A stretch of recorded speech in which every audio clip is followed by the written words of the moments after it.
High viewers, আসসালামু আলাইকুম। আপনারা সবাই কেমন আছেন? আই হোপ সবাই অনেক ভালো আছেন and welcome back to my channel করবিসিকো। আজকে নিয়ে এসেছি জিভে পানি আসার স্বাদে লইটে শুটকি ভুনা। এভাবে লইটে শুটকি মাছের রান্না করলে স্বাদ এতটাই অপূর্ব হবে যে নিমিষে এক প্লেট গরম ভাত শেষ হয়ে যাবে। বাজার থেকে শুটকি মাছ এনে কিভাবে কেটে ধুয়ে পরিষ্কার করে সুপার টেস্টি করে রান্না করব, চলুন ঝটপট দেখে নিই। তো আমি এখানে লইটা শুটকি নিয়েছি। লইটা শুটকি কিন্তু লবণ ছাড়া। তো শুটকিগুলো 1 থেকে 1.5 ইঞ্চি করে কেটে নিয়েছি। এখন হালকা করে আমি এটা ভেজে নিব। তো এই যে চুলায় ফ্রাই প্যান বসিয়ে দিয়ে আমি কিন্তু শুটকিগুলো এখানে দিয়ে দিলাম, দিয়ে একদম হালকা করে এটা ভেজে নিব। তো দেখুন আমাদের কিন্তু লইটা শুটকি ভাজা হয়ে গেছে। এখন আমরা এর মধ্যে পানি অ্যাড করে দিব। এখন আমি 10 মিনিট ভেজে রেখে তারপরে ক্লিন করে নিব।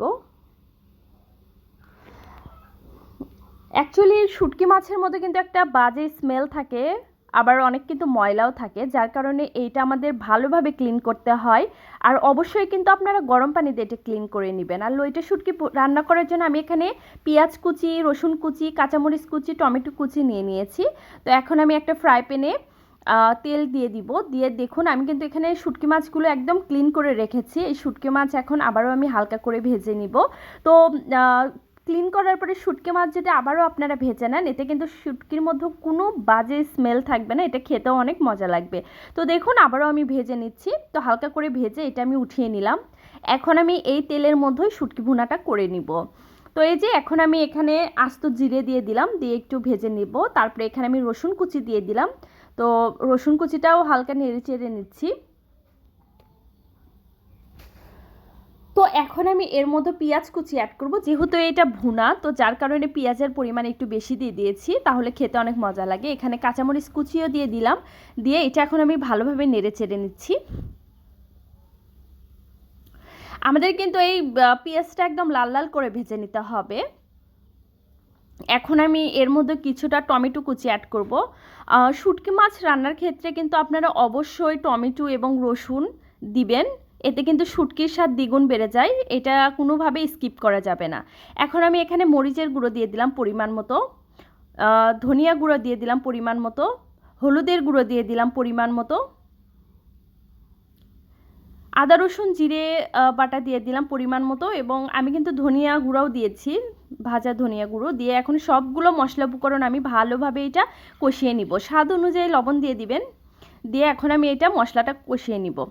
আসলে সব রান্নার ক্ষেত্রে মশলা আপনারা যত ভালো করে কষাবেন, আপনার রান্নার স্বাদটা কিন্তু ততটাই ভালো লাগবে। এখন আমি হালকা পানি দিয়ে দিলাম যেন মশলাটা কোনোভাবে লেগে না যায়। তো পানি দিয়ে দেওয়ার পরে আমি এটা আবারও ভালো করে এটা কষিয়ে নিব, ঢাকনা দিয়ে ঢেকে আবার ঢাকনা তুলে আবার আমি এটা কষিয়ে নিব। তো যতক্ষণ না পর্যন্ত তেল উপরে ভেসে ওঠে, তো কিন্তু তেল কিন্তু উপরে অলরেডি ভেসে আসছে।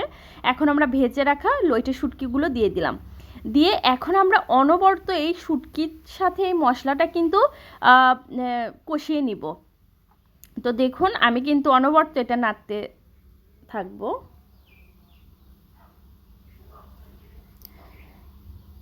এই শুটকি ভুনাটা কিন্তু যারা এখনও খান নাই, তারা অবশ্যই আমার এই রেসিপি দেখার পরে আপনারা এভাবে রান্না করে দেখবেন। বিলিভ মি, এটা খেতে অনেক মজা।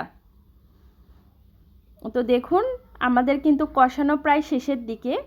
আমরা এখানে এখন পানি অ্যাড করে দিব, অল্প পরিমাণের পানি দিয়ে দিবেন। দিয়ে এটা আমি এখন ঢাকনা দিয়ে ঢেকে দিব, দিয়ে এটা আমি 7 থেকে 10 মিনিটের মতো এটা আমি কুক করে নিব। এর মধ্যে কিন্তু আমি অফিস কিনে এটা বারবার ঢাকনা তুলে তুলে এটা নেড়ে চেড়ে নিয়েছি। তো দেখুন আমাদের কিন্তু শুটকি ভুনা অলরেডি হয়ে গেছে। এখন আমরা এখানে কিছুটা ধনিয়া কুচি অ্যাড করে দিলাম, দিয়ে আবারও এটা আমি নেড়ে চেড়ে নিচ্ছি। ধনিয়া কুচি দিলে এই শুটকি থেকে একটা সুন্দর একটা ফ্লেভার আসে। তো দেখুন আমাদের কিন্তু শুটকি মাছ রান্না একদম ডান, এটা আমি এখন সার্ভ করে নিব।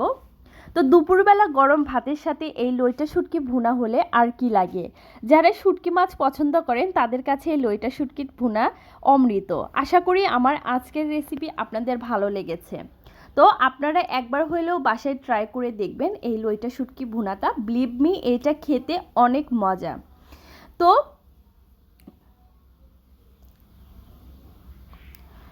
আজকে আমার এই রেসিপি যদি আপনাদের ভালো লাগে অবশ্যই আমার চ্যানেলটি সাবস্ক্রাইব করে পাশে থাকবেন এবং বেল বাটনটি প্রেস করে দিবেন, যাতে করে আমি যখনই কোনো ভিডিও আপলোড করি সাথে সাথে আপনার কাছে নোটিফিকেশন চলে যায়। তো আজকের মতো এতটুকুই।